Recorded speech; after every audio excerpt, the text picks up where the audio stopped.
Y esto está pasando en Rusia y Ucrania. Muchas novedades de última hora y los líderes europeos que se reunieron para condenar a Putin. Aye.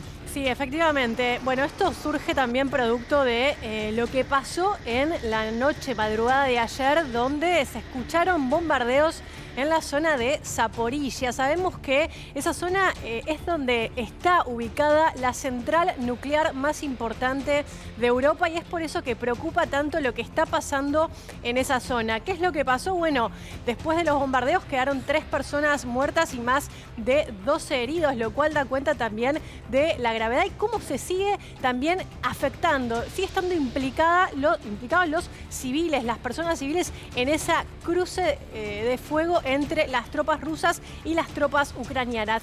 Esto sucede, para que nos demos una idea, sucede después de que el presidente ruso, Vladimir Putin, estableciera por decreto que la central nuclear de Zaporilla pertenecía a la Federación Rusa. Eso también se explica producto de lo que pasó la semana anterior del referéndum considerado ilegítimo, ilegal, por la totalidad, diría yo, de la comunidad internacional, excepto por Rusia, que determinó que hay 4 zonas de Ucrania, sobre todo el este y sudeste ucraniano, que pertenecen ahora a la Federación Rusa, a través de un referéndum que votó, según Rusia, una gran cantidad de gente y que un 90% eligió quedarse ahí. ¿Con qué argumento lo estableció Rusia esto? Bueno, diciendo que había ciudadanos rusos de origen ucraniano viviendo en ese lugar, que en definitiva es el mismo argumento desde fines de febrero, cuando comenzó la invasión de Rusia a Ucrania. Por eso es que vimos estos movimientos. ¿Qué es lo que está pasando en aquellas zonas que son declaradas por Rusia como territorio propio?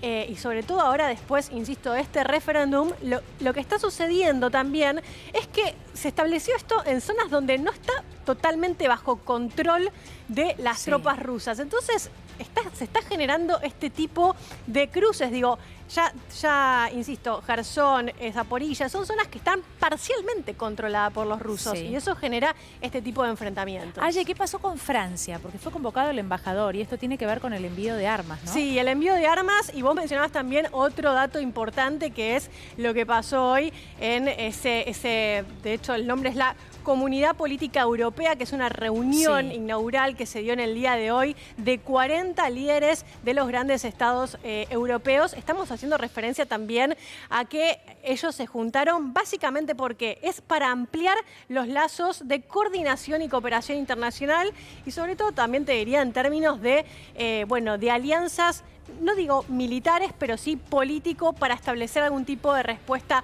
militar posiblemente en el futuro, no solamente con los Estados miembros de la Unión Europea, sino también algunos aliados. Por ejemplo, Turquía, por ejemplo, el caso también de Sarajevo, de Serbia, de Reino Unido. Reino Unido ya no pertenece a la Unión Europea y es por eso que generaron este tipo de encuentro para determinar qué posición común van a tener. Y ahí aparece el tema migratorio, que es una de las cuestiones centrales, fundamentales en todo esto, porque sabemos que Europa hoy ha recibido más de 4 millones de refugiados ucranianos y eso genera un impacto también en la sociedad europea. Lo último, Ayelen, también tiene que ver con un videíto de Volodymyr Zelensky, donde se preguntaba qué hubiera hecho Bolívar. Sí.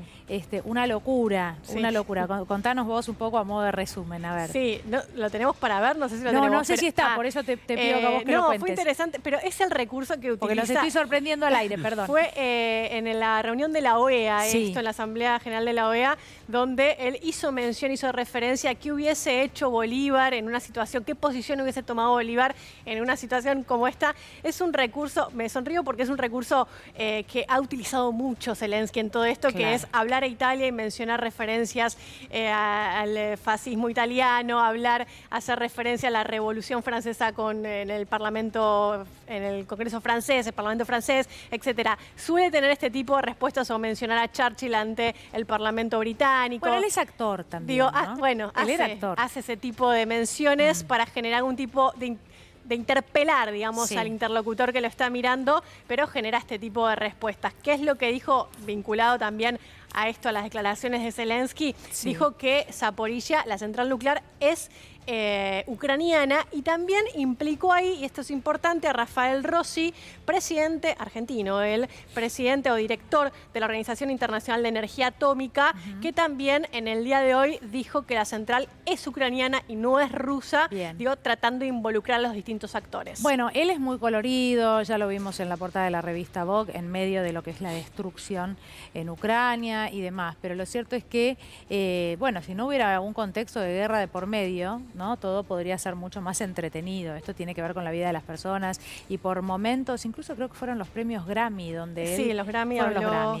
Bueno, donde habló en vivo, para dar a conocer el conflicto al mundo. Los argumentos siempre parecen muy interesantes, ¿no? Pero hay algo que no termina de cerrar. Así como, bueno, algunos de estos videos donde nos cansamos de verlo hablando y, bueno, manifestando su mirada sobre el conflicto. En medio de esto, en Ucrania, la destrucción total, y eso es lo más lamentable, ¿no? En realidad lo que importa. Destrucción total y gente en el medio, personas civiles que no son partes de ninguna de las tropas. Digo, yo mencionaba el otro día lo que pasó cuando Vladimir Putin anunció convocar a los 300.000 reservistas rusos, y ahí generó un impacto también. Yo creo que va a ser un parteaguas esa decisión también en la política rusa, porque generó algún tipo de convulsión al interior de la sociedad rusa que hasta el momento tampoco se veía implicada de manera directa en esta guerra. Bueno, ahora vamos a ver también qué repercusión trae, si genera efectos en la política doméstica rusa. Bien. Bueno, vamos a hablar